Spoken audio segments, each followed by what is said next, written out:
Hi Fantasy Managers, welcome to FPL Team Talk. In this FPL video then we're going to have a look at a draft for a wildcard team for game week 34. Some of you might be looking to use it now, others a little bit later on. We'll go through the pros and cons of when might be the best time to use it. We'll take a statistical analysis, a longer term view up until the end of the season, a look at those fixtures, look at that data, and then put it all together. So if you enjoyed the video, hit that like button, don't forget to subscribe, and in time, let's have a look.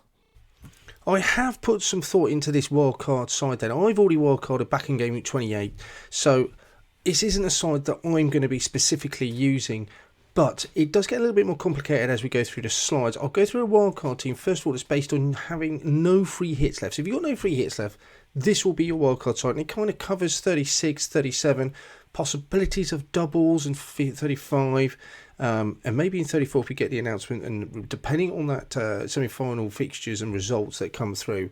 So I've also then going to change at the end of the slides to perhaps how the side will change if you're going to free hit in 36, or perhaps more likely maybe if you're going to free hit in 37. So there are a few different alternatives at the end, so bear with me on that one. What I will say is I was looking at reasons to wildcard. I think it's a decent, if you manage to negotiate things up until now, I think you've done pretty well. You will have double game week fixtures for 36 and 37, possibly 34 or 35, we don't know yet. By the time this video comes out, we still won't know. Maybe later on in the week we will, and then I might have to update this video. You can also, if you've got a bench boost left, yeah, absolutely, this is quite a nice wildcard to do. You can set yourself up pretty nicely for those double game weeks, put yourself in a nice position. I mean, if you've got a bench boost in 36 and then free hit in 37, wow, that's excellent. I mean, effectively, by this wildcard, and you're free hitting in 36, you're setting up a side that can really attack those doubles. And also, you may be, like I have, when I wildcarded in 28, I've still kept some players kicking around now that I just haven't got rid of. I've got 3 Wolves players that I don't really want in my side. I'd much rather get rid of. It may have a Bowen or someone like that you might want to keep. And Antonio, but with West Ham progressing, also their fixtures don't look great. Maybe Arsenal's changing a little bit. So there's some players that now you might just want to get rid of. Players like Vigos you might be just tired of. So it's an opportunity to clear out that dead wood and take a wild card. I think now's a good time to do it. Reasons not to walk. If you've got a wild card in your back pocket, I don't know why wouldn't you use it? The only thing I can think of, game week 36, 37, he seems pretty well set up now. Fair enough, great, you might be free hitting, and you're happy with the side coming out at the end of that. Game week 36, you could wildcard, or game week 37, if you think your side can be fit, sort of attack those 36 fixtures, wildcard in 37. Or the only other reason I can think is, you could, and it could work out absolutely brilliant. You could game week 38, have a punt in that. You might get early team news. There might be a lot of teams already. The title might be over. Relegation issues might be resolved. Or it may be that only one of the teams, 2 teams have got things to play for. Early team news, who knows, rotation. That could work out hugely in your favour. But I think that's a real risk. But then, you know what? If you don't need to wildcard, perhaps it's best not to. I think the FPL winner of the whole thing, I think a couple of years ago, didn't use his second wildcard. So it's not an absolute prerequisite to being successful. Having said that, I think if I got to last game week and I had a wildcard, I just think, why not go for a punt? But it doesn't always mean you're going to get, there's no guarantee you'll get more points, as you know. But those are reasons not to wildcard. I certainly think 34 is a decent time to wildcard if you've got it. But again, it's always going to be team dependent. And I think if you've got a hold of your wildcard, and you would have been dead ending it up until now to game week 34.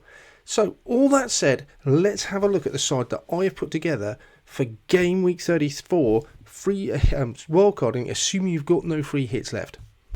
Let's start with the obvious place in goal then. Vincente Guaita, 4.6, good price. Crystal Palace goalkeeper, they've been really impressive in recent weeks. We'll look at some of those underlying stats in a minute, but they are very, very good. Clean sheets against Arsenal, Manchester City, some really nice home fixtures coming up. Don't think I'd mind targeting the likes of Villa, Everton or Southampton away. Last time of the season at home to Manchester United, we don't quite know what will be on stake in that. But I don't mind having just Guaita in goal as an option. He looks like a really nice choice. And as we'll see, those stats, 0.6 goals he's conceded on average in the last 5 games. Really good. He's averaging 5 points a game in his last 5. That's really good. If he continues doing that, I'll be really happy. And the fact that I don't have to dovetail him with any other keeper really means I can spread that cost and over the rest of the team, and we'll see what we can do with that in a minute. But Guaita looks like the standout choice to me. Moving in defence, I have to say, wow, this defence looks impressive. Matip, he's been getting a nod in the Premier League games. Obviously, we know how strong Liverpool are defensively. I've got no issues. At 5 million, I'm happy to bring Matip in. You could upgrade Robertson. We'll look at different options later on. It's just a cost as well. You've got the likes of Matip, Alexander-Arnold now had a rest. You'd think he'd play every game. Then you've got the likes of Rudiger, who looks nailed in that Chelsea defence, and Reece James. You'd worry about his minutes. That's the only thing you'd have to say. But now they're at Champions League, perhaps he just targets the league, the Premier League, and now gets every minute. And then on top of that, you've got Cancelo. Wow, what a defence that is. That's absolutely phenomenal. I'm really jealous. Look at these goals conceded on average over the last, sort of per 90 minutes over the last 5 games. 0.4, 0.6. Wow, that's really good.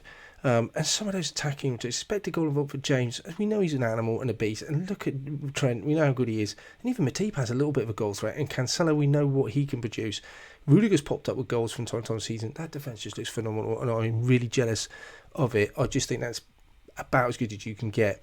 I think, yeah, it'd be great if you could perhaps pop a Robertson in there as well, but the cost would just be too much, I think, and you need to spread it elsewhere. But I really love that defence.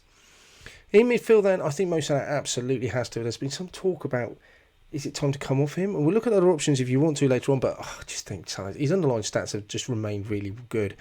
Heung-min Son, we know how good he's been recently, and look at those, they still have some really good fixtures. Even that not so good game week 36 double doesn't put me off. Zaha, again, another pass player comes in. He just looks brilliant. Look at those fixtures again. They just look like teams I want to target. And then you got Gordon. I think because of the double in 36 and 37, happy to bench him in 34 and 35, but that 36 and 37, wow, that looks really nice. We don't know, again, how important those fixtures might be for Everton. And the same reason as well, Villa, good fixtures in 36 and 37. For those prices, 4.6, 4.8, you have to make concessions with that strong defence. And you've got the likes of Salah, Son and Zaha midfield. I just think Gordon and Ramsey look really nice with some of those fixtures. I'm not sure I'd want to bench Ramsey at home to Norwich, but I've got to bench someone. Gordon would be one of them. I'm not sure where else the benching would come. But he looks great for 36 and 37, both covered by both Gordon and Ramsey. Underlying stats, we know how good Salah is. I mean, we talk about how he may be off form, he's not producing it, but 0.85, still brilliant. 21 points in the last 5 games, 1 goal and 1 assist. Heung-min Son, wow. I mean, his expected goal involvement just not even up there with Salah.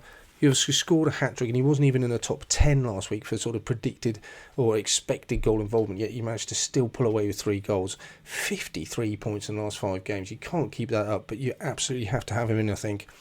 With Zaha, good as well. Lots of his contributions just coming straight from goals, but look at that expected goal from him as well. Absolutely brilliant last 5 games. Gordon looks a decent. At that price, I just think, and those fixtures, yeah, having those doubles covered, I think he's a good option. And Ramsey as well. Both of their goal involvements, not expected goal involvement, not great.